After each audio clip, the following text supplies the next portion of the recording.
이 하나님의 은혜와 예수 그리스도의 은총이 우리 주상 가족들에게 함께하기를 주의 이름으로 축복합니다. 오늘 맥주 감사 주일입니다.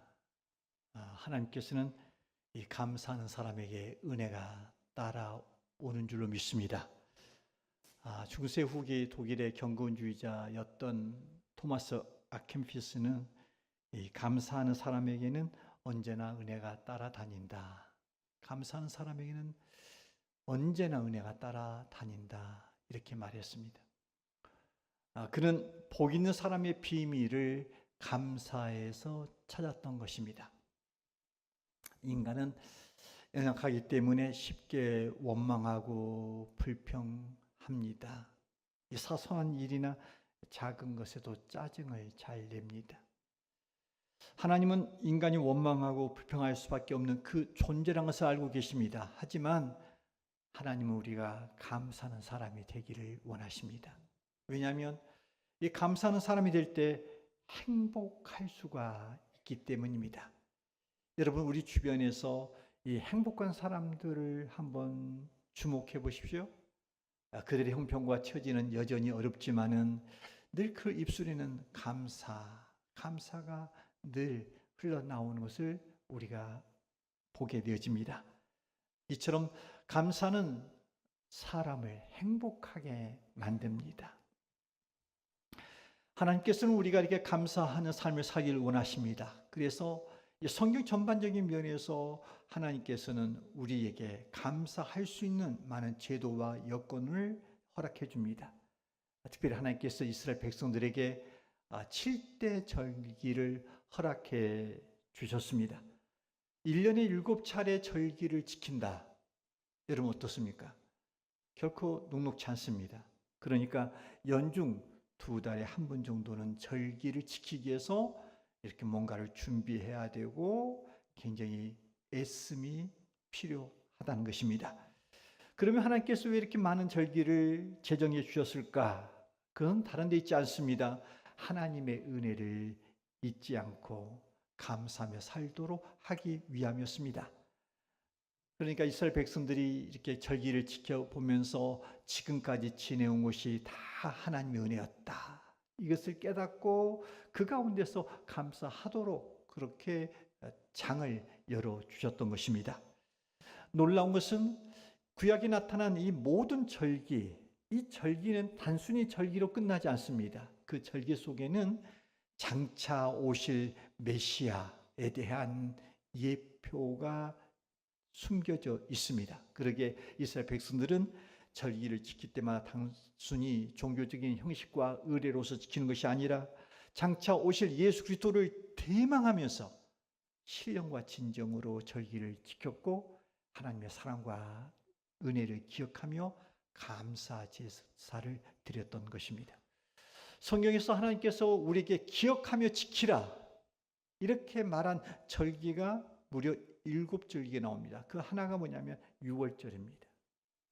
모든 절기의 시작은 유월절부터 시작됩니다. 그러면서 유월절 이후로 무교절이 오고 그 다음에 초실절, 이름하여 또는 맥추절이라고 하는 그 절기가 따라옵니다. 그리고 77절이 이어서 옵니다. 이것은 신약에 와서는 이 77절을 오순절 이렇게 말하기도 합니다. 그리고 나팔절이 있고 속죄일이 있고 그리고 초막절로 이렇게 모든 한 해의 그런 모든 것이 시작이 있습니다. 우리가 지금 지키고 있는 이 절기는 이제 그 절기 가운데서 하나인 이제 초실절 또는 맥추절을 지키고 있습니다. 그 절기의 유래를 좀 생각해 보면은 지금으로부터 수천 년 전 이 광야를 지나서 약속의 땅 가나안 땅으로 이스라엘 백성들이 들어옵니다. 들어와서 그들이 손수 거기서부터는 자신들이 땅을 일구어가면서 곡식을 심고 거기에 거두게 되어집니다. 그때 처음 그들이 땅을 일구어서 거둔 곡식이 다름이 아니라 보리였습니다. 그래서 맥추, 보리맥, 거둘 추 이렇게 말하는 겁니다. 이스라엘 백성들이 6월절이 지난 후 이제 안식일 이튿날, 다시 말해 우리나라 말한다면 6월절 후 안식일 이튿날이라는 것은 우리나라로 계산법으로 보면 주중에 월요일 날입니다. 월요일 날 이 초실절을 지키게 되어집니다. 왜 초실절이라고 명명했냐면 첫 수확을 거둔다 해서 초실이란 말을 썼습니다. 이때 이스라엘 백성들은 보리 첫 수확, 첫 일상을 거두면서 그때의 그 제사장에게 가져다 바칩니다. 그 이해가 하나님 말씀 레위기 23장 9절에서 11절에 기록되어 있죠. 우리 함께 읽어볼까요? 시작. 여호와께서 모세에게 말씀하여 이르시되 이스라엘 자손에게 말하여 이르라. 너희는 내가 너희에게 주는 땅에 들어가서 너희의 곡물을 거둘 때에 너희의 곡물의 첫 이삭 한 단을 제사장에게로 가져갈 것이요 제사장은 너희를 위하여 그 단을 여호와 앞에 기쁘게 받으심이 되도록 흔들되 안식일 이튿날에 흔들 것이며. 이 초실절은 단 하루만 지켰습니다. 그런데 이 초실절에는 굉장히 중요한 예수님의 사역에 있어서 굉장히 그림자 예표가 있습니다. 그게 무슨 뜻이냐면 초실절 첫 수확을 이렇게 거두었다 하는 이야기는 뭐냐면 죽은 자의 첫 열매가 되시는 예수 그리스도의 모습을 보여주는 겁니다. 보리밭에 우리가 한 모퉁이에서 첫 이삭이 나오면 농부는 어떤 심정을 가지고 있냐면 멀지 않아서 이 밭 전체에 누렇게 이삭이 이렇게 이루어질 것이다 하는 이제 기대를 가지고 그 논을 밭을 보게 되어집니다.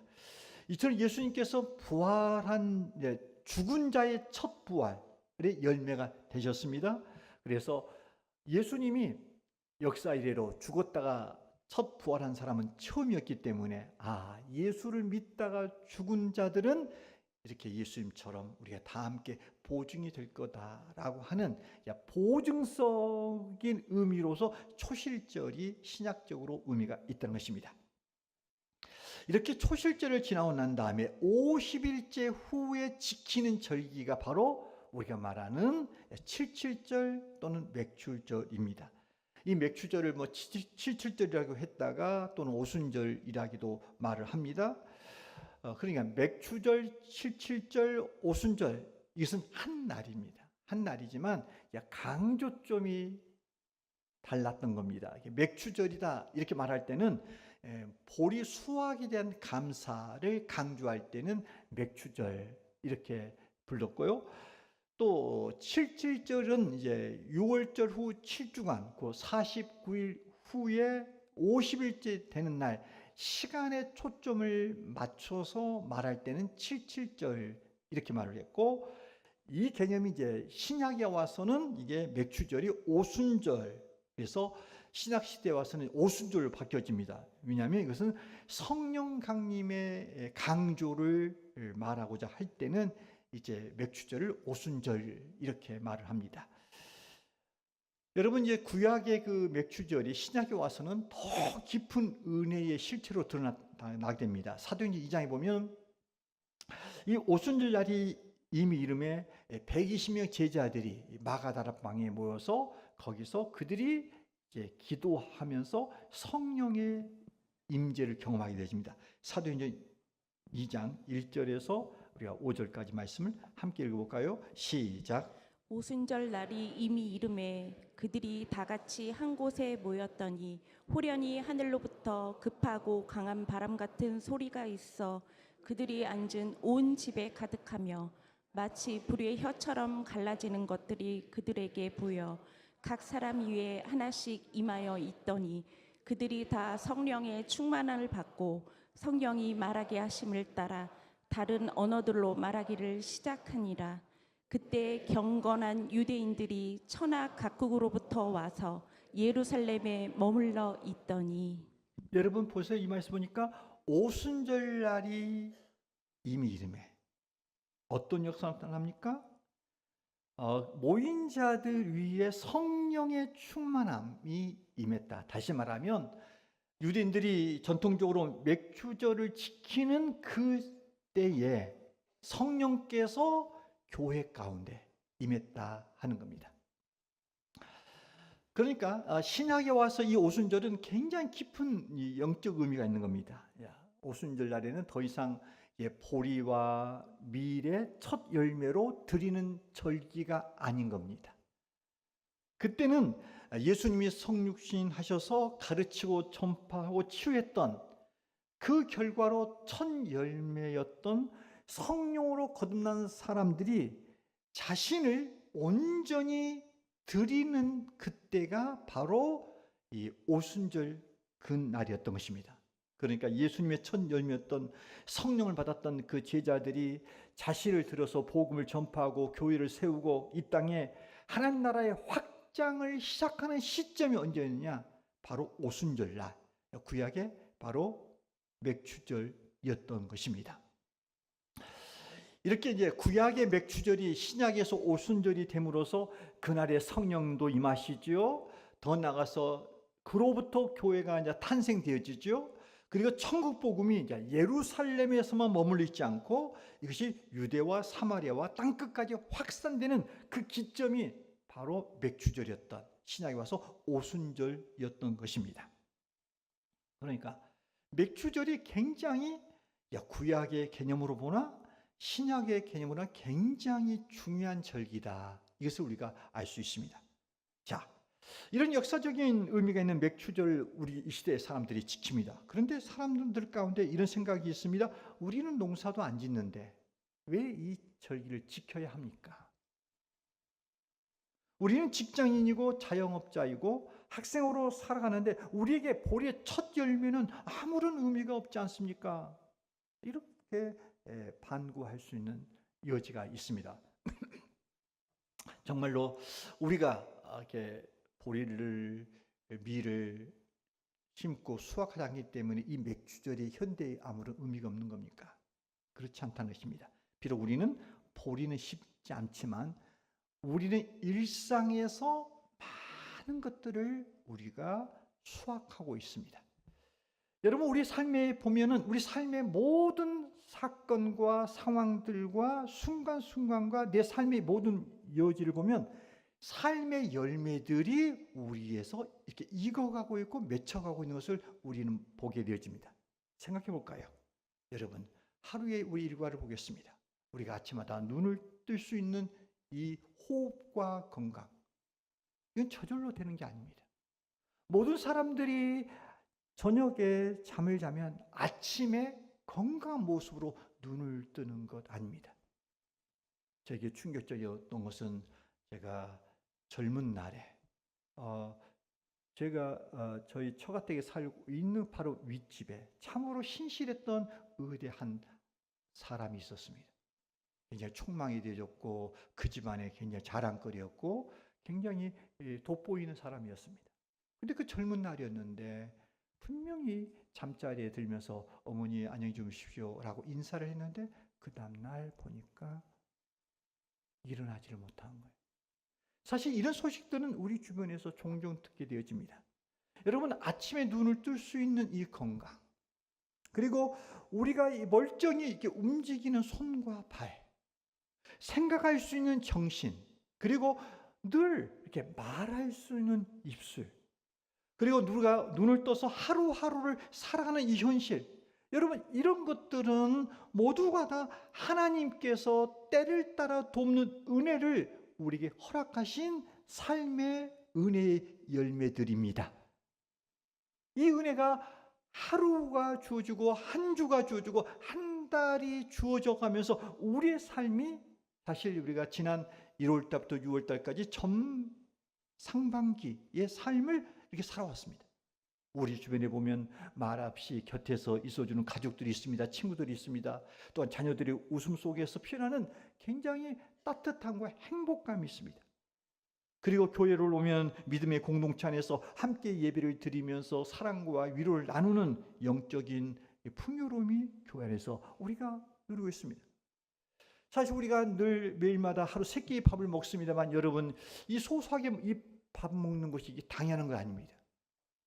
우리 중에는 밥 한 끼를 먹는 것이 그렇게 힘들고 어렵고 또는 여건적으로 하루 세 끼를 고민 없이 먹는 사람이 다 있는 건 아닙니다.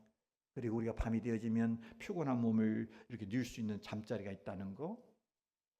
사실 우리의 삶의 여정에는 우리가 비록 삶의 여정에서 보리와 밀을 심지 않지만 보이지 않는 우리의 인생의 삶의 터전에서는 하나님이 우리에게 축복하시고 우리에게 부여하셔서 그들 자라게 하는 열매들이 굉장히 많다는 것입니다.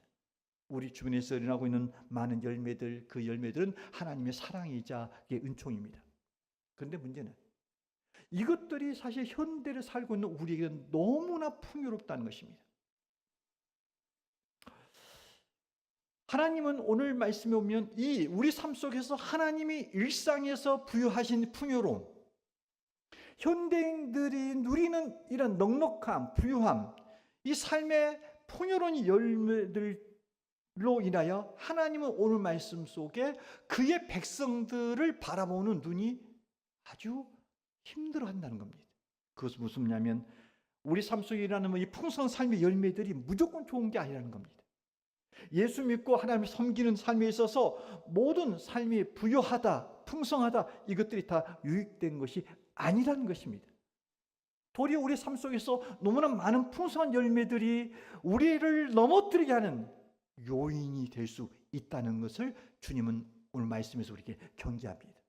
그래서 오늘 말씀 보면 우리가 하나님이 우리의 일상에서 풍요롭게 제공한 여러의 삶의 열매들 그 속에서 오늘 말씀은 우리가 영적으로 긴장하고 살아야 될 것들이 무엇인가를 말해주고 있습니다. 우리가 맥주감사절을 보내면서 풍요로운 것을 누리면서 감사를 하지만 이 감사 속에서 하나님이 우려하는 우리에게 긴장해야 될 부분들을 오늘 말씀은 몇 가지를 말씀하고 있는데 그 첫째는 뭐냐면 이 풍요로운 열매, 풍성한 삶 속에서 하나님을 잊지 말라는 겁니다. 그 말씀이 11절에 나와 있죠. 함께 읽어볼까요? 시작. 내가 오늘 내게 명하는 여호와의 명령과 법도와 규례를 지키지 아니하고 내 하나님 여호와를 잊어버리지 않도록 삼갈지어다. 여러분 올 한 해 전반기, 상반기 여러분 1월달, 6월달 동안 여러분에는 하나님의 은혜가 어떤 것이 있습니까? 한번 곰곰이 생각해 보십시오. 저는 목회 현장에서 올해만큼 어느 해보다도 큰 아픔과 고통이 수반되는 그러한 해는 없었던 것 같습니다. 저는 개척도 해봤고 교회를 건축도 해봤지만 그렇게 심적으로 눌리고 고통스럽고 아파하고 늘 수시로 한숨을 쉬는 해는 올해였던 것 같습니다. 그것은 우리 성도들의 가정에 눈물이 고이는 사건들이 너무 많았기 때문입니다. 성도들의 많은 어려움과 아픔과 사건과 문제들, 그것들이 들려올 때마다 목사로서, 담임 목사로서 그것들을 그냥 넘어갈 수가 없는 겁니다. 하지만 지금의 시점, 7월 달에 되어져서 생각해보면 고통만큼 반전의 역사, 하나님의 은총이 견뎌낼 만큼 힘이 있었던 겁니다. 그 상황 속에 있었기 때문에 수시로는 제가 호흡이 딸리고 심리적으로 많은 눌림 때문에 많은 어려움이 있었지만 어느 순간에 지금 돌아보면 하나님이 제 호흡을 다시 고르게 하고 저에게 에너지를 줘서 다시 힘을 내게 하고 있는 것을 보게 되어집니다. 여러분, 저뿐 아니라 여러분의 인생 속에서도 누구에게나 지나온 시간 속에는 하나님이 베푸신 은혜와 은총과 은택과 사랑이 각자의 삶에 녹여져 있는 줄로 압니다. 하나님의 은혜 없이는 그 누구도 여기까지 올 수는 없었을 것입니다. 그런데 우리의 이 연약함은 그 많은 하나님의 사랑과 은총을 누리고 살고 있고 풍요로움을 누리고 있는데 어느 때 가서는 그 크신 하나님의 사랑과 은혜를 잊고 살아갈 때가 많다는 것입니다. 어디서 문제냐? 그것은 우리 안에 죄성 때문입니다. 이사야 선지자가 말했듯이 우리는 다 양 같아서 그를 행하여 각기 제 길로 가는 존재들입니다. 우리의 죄성은 하나님을 중심으로 사는 삶에서 벗어나 자기 중심적인 삶으로 가고자 합니다. 그래서 하나님의 은혜를 의식적으로 밀어내고 내가 주인된 삶을 살고 싶어 합니다. 특별히 범사가 잘 될 때 우리는 하나님의 사랑과 은혜를 잊기 쉽습니다. 생각했던 것들이 제때제때 이루어지고 사업이 잘 풀리고 자녀들이 무탈하고 잘 성장해주고 건강하고 평안할 때 풍요로운 우리의 삶의 열매들이 있을 때 그 복들이 하나님의 은혜로 왔다라고 하는 것을 잊어버리고 그래 내가 잘해서 이렇게 된 것이지 라는 생각을 갖기가 쉽다는 것입니다.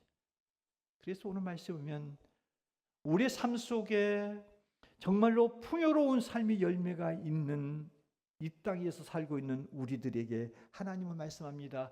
잊지 마라. 내가 너를 여기까지 인도했다는 것을 잊지 마라. 하나님의 은혜로 된 것을 잊지 말라는 겁니다. 보배롭고 존귀한 사랑하는 여러분, 우리가 맥주 감사절을 지내면서 내게 이루어진 이 모든 것들이 누구의 은택인가를 여러분 한번 곱씹어 보시길 바랍니다. 여기에 하나님의 사랑이 있고 은혜가 있음을 기억하시고 여러분 풍요로움 속에서 하나님을 잊지 아니하시고 하나님께 감사하며 살아가기를 주의 이름으로 축원합니다. 또한 오늘 말씀에 보면은 우리 풍요 속에서 교만을 경계하라는 메시지를 들려주고 있습니다. 그것이 12절에서 14절 말씀입니다. 함께 읽습니다. 시작. 내가 먹어서 배부르고 아름다운 집을 짓고 거주하게 되며 또 내 소와 양이 번성하며 내 은금이 증식되며 내 소유가 다 풍부하게 될 때에 내 마음이 교만하여 내 하나님 여호와를 잊어버릴까 염려하노라. 여호와는 너를 애굽 땅 종 되었던 집에서 이끌어내시고. 여러분 오늘 말씀을 보시면 너무나 풍요가 넘쳐납니다. 먹을 것이 걱정 없는 삶을 살고 있다는 겁니다. 그리고 아름다운 집을 짓고 거기서 평안한 삶을 살고 있다는 것입니다. 경영하는 우리의 양과 소가 번성하다는 것입니다. 금고에 은과 금이 가득하고 투자로 인해서 재산이 증식되고 있다는 것입니다. 이로 인해서 소유가 점점 풍성해진다고 있다는 것입니다. 여기서 하나님께서 말씀하시고자 하는 것은 우리 안에 이 배부름이 죄가 아니라는 겁니다. 아름답고 좋은 집에서 사는 것이 문제가 아니라는 것입니다. 이 소와 양이 번성함이 이게 죄가 아니라는 것입니다. 금고에 은과 금이 있는 것이 문제가 아니라는 것입니다. 우리가 투자를 해서 그것이 재산이 증식되는 것 이게 문제 안 된다는 것입니다. 소유가 많은 것이 뭐가 문제가 되냐는 겁니다. 그럼 뭐가 문제가 되느냐? 우리 안에 이 넉넉함과 부유함과 풍성함을 가졌는데 이 문제는 뭐냐면 우리 안 내면의 교만이 문제라는 것입니다. 교만이 뭡니까? 하나님보다 자신이 더 우월하다고 여기는 그 태도, 하나님을 무시하고 자신의 지혜와 능력을 더 신뢰하는 그 자세, 하나님의 뜻보다는 자신의 뜻을 앞세우는 그것, 하나님의 주인됨을 인정하지 않고 내가 이것을 이뤄낼 수 있는 주인이라고 내세우는 그것이 교만이라는 것입니다. 이 교만이 이 풍요로움을 가져왔을 때에 우리 안에 이게 죄성으로 생겨난다는 것입니다. 그렇게 되면서 범사에 우리가 하나님의 지혜를 구하지 않고 나의 지혜로 충분하다고 내 자신을 세우는 삶을 살아가게 됩니다. 하나님의 은혜를 인정하지 않고 내 능력과 공로를 의지하고 공치사하는 삶의 자세를 취한다는 것입니다. 현대에 살고 있는 풍요로운 세속 사람들, 풍요로운 그리스도인의 삶을 보십시오. 현대인들은 굉장히 풍요합니다. 진짜 어려운 사람들도 우리 중에는 있을 수 있습니다. 그러나 저는 어렸을 때 이 가난을 뭔지 압니다. 참 놀랬던 것은 친구네 집에 가보면 과일이 나오는 거예요. 친구네 집에 가면 음료수를 주는 거예요. 저는 이게 너무 신기한 거예요. 어떻게 집안에 과일이 있고 우유가 있고 계란 후라이가 있고 먹을 것이 있냐는 겁니다. 우리가 살고 있는 우리의 삶에는 냉장고에 먹을 것이 늘 채워져 있습니다. 스마트폰으로 우리는 늘 삶을 순간순간 정보를 얻고 유의를 지키고 말초적인 것들을 경험하고 살아가 있습니다. 우리는 하루 세 끼에 먹는 것이 일상이 당연한 것처럼 살고 있습니다. 그러나 여러분, 이 너무나 풍요로움이 우리의 마음을 무감각하게 만들고 있습니다. 그리고 우리를 잘못된 방향으로 선행하고 있습니다. 어떤 방향이냐? 하나님 없이도 살 수 있다는 겁니다. 하나님을 의지하지 않아도 내 삶의 풍요로움과 통장에 잔고가 있고 모든 것들을 내가 마음 내키는 대로 할 수 있다는 겁니다. 여러분, 하나님 없이도 살 수 있다고 하는 착각과 교만이 우리 풍요 속에서 나도 모르게 그렇게 우리 안에 석화되어져 가고 있다는 것입니다. 따라서 우리가 맥주절을 보내면서 내가 누리고 있는 이 풍요로움, 이게 바로 어디서부터 왔는가, 누구로부터 왔는가를 우리는 인식할 필요가 있습니다. 따라서 풍요 속에서 교만하지 않고 그 가운데서 하나님을 인정하고, 하나님, 내가 먹고 사는 것, 내가 가진 것, 내가 누리는 모든 것이 하나님께로부터 왔습니다 라고 인정하고 그분의 주권을 높여드리는 성숙한 주의 백성들이 되기를 주의 이름으로 축원합니다. 또한 오늘 말씀 보면 이 풍요로운 우리의 삶 속에서 하나님이 우리의 경계를 하려 할 것은 뭐냐면 내 능력으로 되었다고 착각하지 말라는 겁니다. 17절 18절입니다. 함께 읽어볼까요? 시작. 그러나 내가 마음에 이르기를 내 능력과 내 손의 힘으로 내가 이 재물을 얻었다 말할 것이라. 내 하나님 여호와를 기억하라. 그가 내게 재물 얻을 능력을 주셨음이라.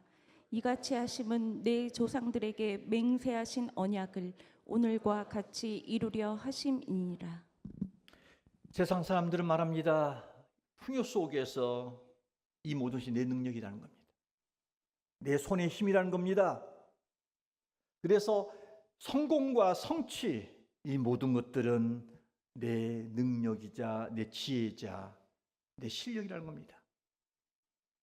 그러면서 내가 열심히만 하면 얼마든지 성공할 수 있고 뭐든지 노력하면 할 수 있다는 착각을 가지고 살아간다는 겁니다.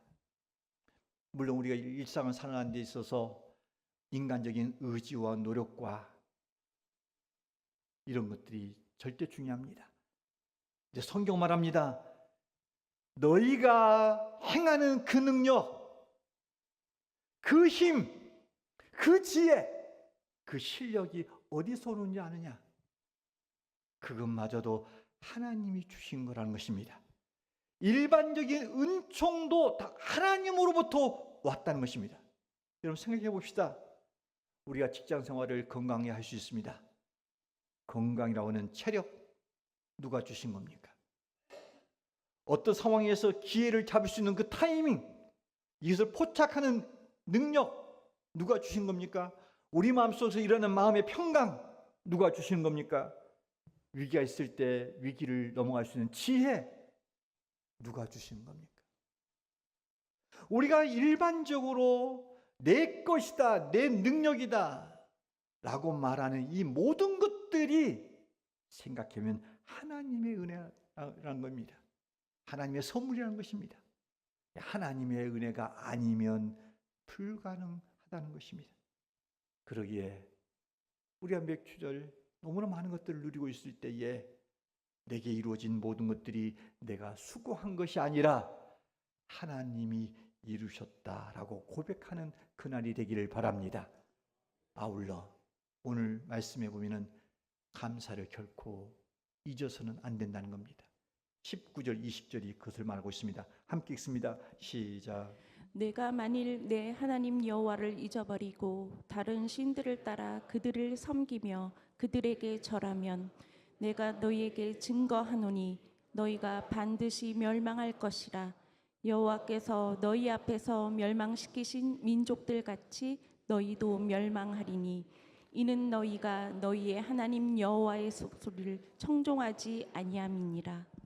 여러분 인생을 살면서 사람이 감사를 잃어버리면 그 감사는 하나님과의 관계도 무너집니다. 이스라엘 백성들이 가나안 땅에 들어간 후에 하나님을 잊어버립니다. 그리고는 주변에 있는 우상을 섬기게 되어집니다. 그 결과 그들은 북이스라엘과 남유다 모두가 다 나라가 무너져 버립니다.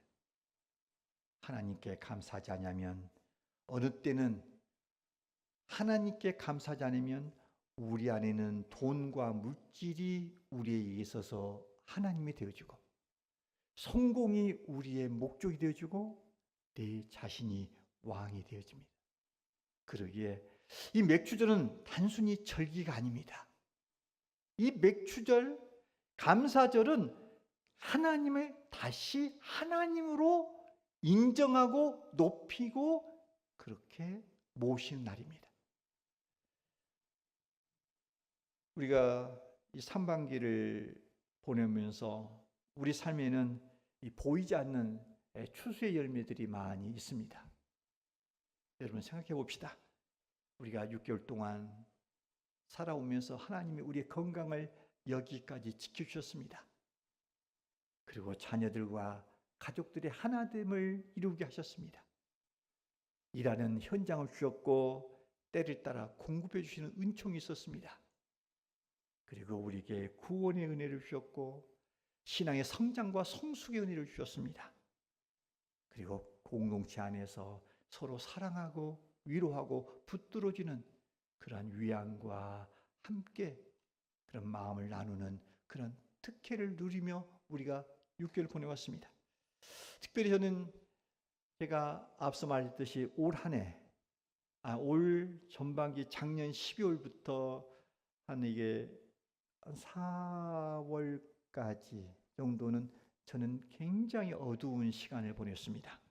말씀드렸듯이 교회적으로 굉장히 성도들의 힘든 가정을 많이 제가 만났고 주의 주변에 사람들이 하나 둘씩 가까운 친구, 후배, 사람들을 몇 사람을 보냈기 때문입니다. 그런 가운데서 하나님께서 제가 마지막을 6월달 보내는 6월 22일, 29일 새생명 축제 OSD를 통해서 저는 하나님의 큰 힘과 위로를 얻게 되었습니다. 단톡방에 제가 글을 올렸습니다만 우리 교우들이 참으로 VIP를 초대하기 위해서 많은 수고를 했습니다. 혹이라도 여러분들 VIP를 초대했는데 그들이 오지 않은 것 때문에 마음이 무겁거나 또는 열매가 없는 것 같아서 여러분 마음속에 위축된 마음이 없기를 바랍니다. 우리 할 일은 오직 복음을 전하는 일입니다. 초대하는 일뿐입니다. 그리고 그들이 복음을 들었습니다. 그 다음에 이제 하나님이 역사하실 겁니다. 뿌리는 것은 우리 역할이고 이것을 자라게 하시는 하나님이신 줄로 믿습니다. 지금 우리에게서 이런 이번에 한 40분 정도 오셨습니다. 그리고 한 10분 정도가 등록 여부와 그리고 그런 긍정적인 것들을 표현했습니다. 저는 가장 큰 힘이 됐던 것은 그렇게 사람들이 오셔서 복음을 듣고 그들이 예수님을 믿겠다 하는 결심을 한 것도 되게 큰 기쁨이었습니다. 그러나 제게 더 큰 기쁨은 뭐냐면 우리 교회가 이런 OSA를 통해서 우리가 복음으로 살아내려고 하는 애씀이 너무나 귀해 보였습니다. 그리고 하나님의 마음을 닮아서 참으로 이 시대에 어려운 시대에 그렇게 영혼들을 주께로 인도하고자 하는 그 마음이 너무나 귀해 보였습니다. 특별히 당일날 지난주에 보니까 순전한 복음 제시를 들었던 사람이 267명이었습니다.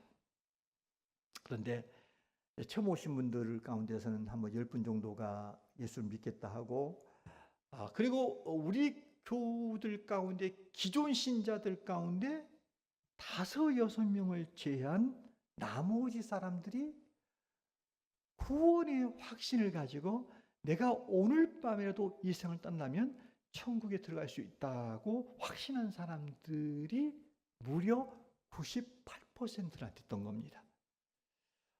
저는 이것이 너무나 저에게는 큰 위로이자 하나의 기쁨이었습니다. 왜냐하면 제가 이제 목회를 뭔가를 이렇게 하는 시점에 있다 보니까 저는 늘 이 현장이 궁금했던 거예요.